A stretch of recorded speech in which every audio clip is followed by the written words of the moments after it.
you have to ask yourself, why does the rotary brush have such a bad reputation? Well, for one thing, it's a machine, and that alone makes it a very suspect tool. About 10 years ago, I had rigged my brush head with a prop polishing device. And it looks a lot like this. Very short, very mean, very stiff bristles.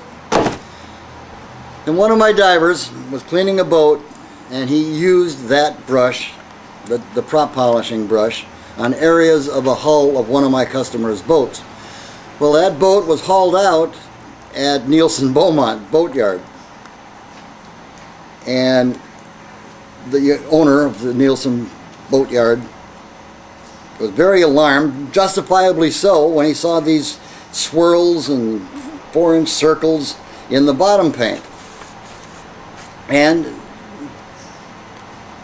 he informed a lot of people about that vicious machine.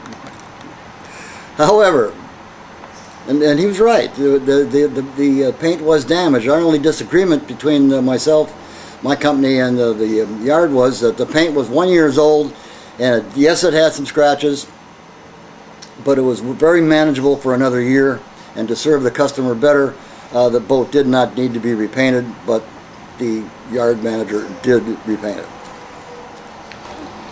Not all yard managers have the same opinion of the nylon rotary brush.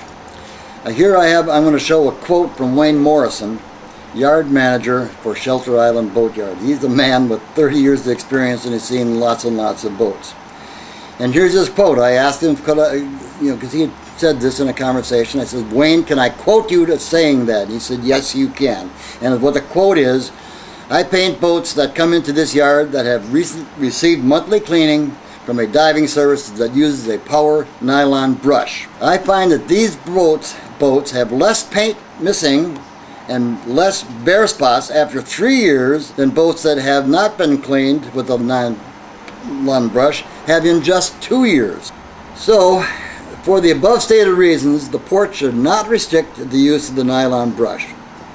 It is the gentle muscle.